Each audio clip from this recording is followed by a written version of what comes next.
Today I'm brewing a Morgan's Blue Mountain Lager. So I did try one of these Morgan's kits before, the Stockman's Draft, and it didn't exactly blow me away. I brewed it with some Brewing enhancer and the kit yeast, and it was alright. I drank it. Didn't really give me much of an incentive to go out and rush out and get another one, but being fickle for a bargain, these were on a deal on one of the online retailers for $8.95 a can. So picked up a different one on these Blue Mountain Lager kits. So for $8.95 it's probably worth trying again. However, this time I'm going to be using a kilo of light dry malt extract instead of the Brew enhancer, and I'll also be using this Mangrove Californian lager yeast. So I've found that using this lager yeast with these lager kits, I don't know, without actually doing the proper lager fermentation, these give a pretty good result. I've just finished a Cooper's, what was it? 86-day Pilsner, and I used this yeast and it came out cracking actually with a kilo of light dry malt extract. So I'm going to hold back a couple of bottles and do a direct comparison with those, but I don't know, we'll see how it goes. For $8.95 it was worth the risk. Give it another go, get it brewed, just chuck it in a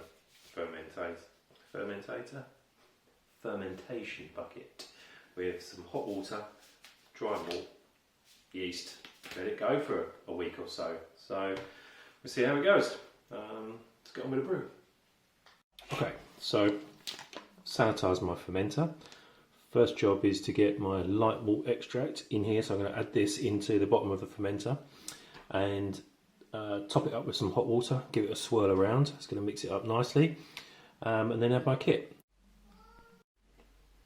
Right, now for 2 litres of hot water.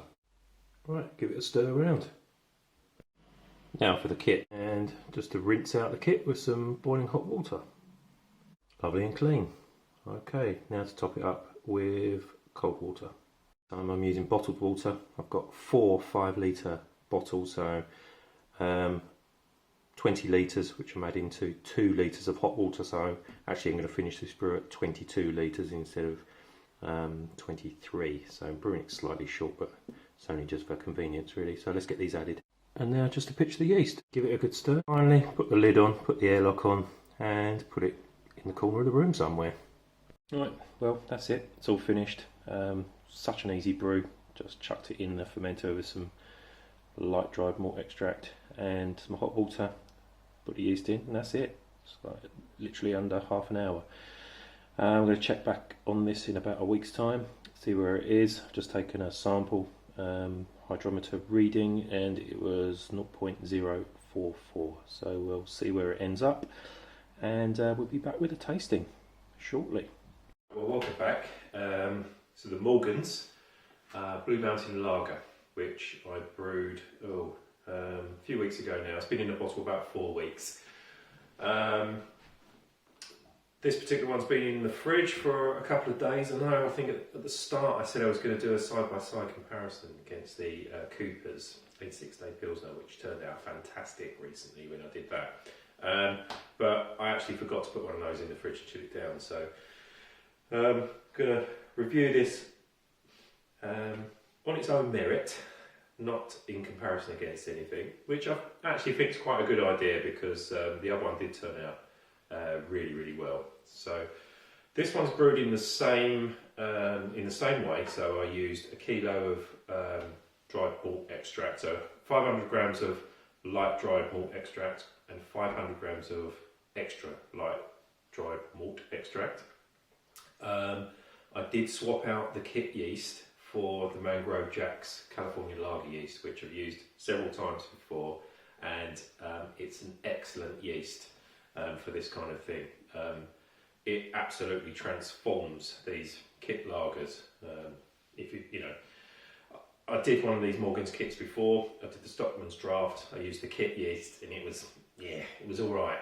I ended up drinking it all, but it was just all right, and it didn't really inspire me to get another Morgan's kit. However, one of the online retailers were doing them on a deal, as I said, and I think they were $8.95 that kit. So, you know, I thought I'd give it another go, give it a try, but this time swap out the yeast. And yeah, so we're going to give it a go. So, as I said, it's been in the bottle 4 weeks, turned out a 4.2, I think. So, you know, it's a refreshing lager, hopefully. Let's see what it looks like and what it smells like. It smells good. See what it looks like. It's lovely and clear. That's another thing about this Mangrove Jack's California lager yeast, is it sort of compacts the sediment nicely in the bottle and creates a lovely clear pint. So it's got a nice head on it. When I bottled it, I used the Young's beer heading liquid. Just 2 teaspoons of that in the bucket, and you're bottling it, and creates a bit of a head, and hopefully makes the head last a bit longer in the glass. So as you can see, it's lovely and clear. It's not a light looking lager. It's got some colour to it, even though half of the dried malt extract was the extra light stuff. It's still a nice sort of copper colour. Really nice looking beer. It's got a sort of sweet, hoppy smell to it. The description promises a pale, refreshing lager with a light, pleasing hop bouquet. So I think boxes are ticked there. I think that's delivering what it promises. But it does smell really good, actually. Let's go in for a sip.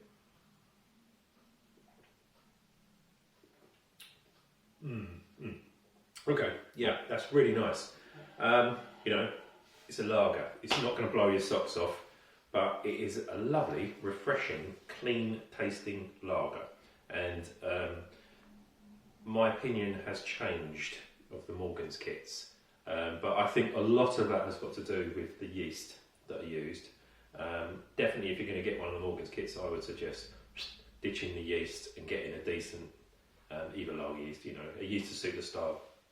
I think that's made the world of difference to it. Yeah, would I do it again? Yes, I would. I'm quite impressed with that. For an $8.95 kit is what it turned out to be, and a kilo of light malt extract, you know, it probably cost me, I don't know, £6. 40 pints of that, not too bad. Yeah, I like that. So yeah, I think that's been a success. I'm glad I didn't compare it against the 86-day Pilsner, and I've reviewed it on its own right. So yeah, I would say both are good if you do them with the dried malt extract or Brew enhancer if you prefer. Definitely swap the yeast out. Yeah, it's a good one.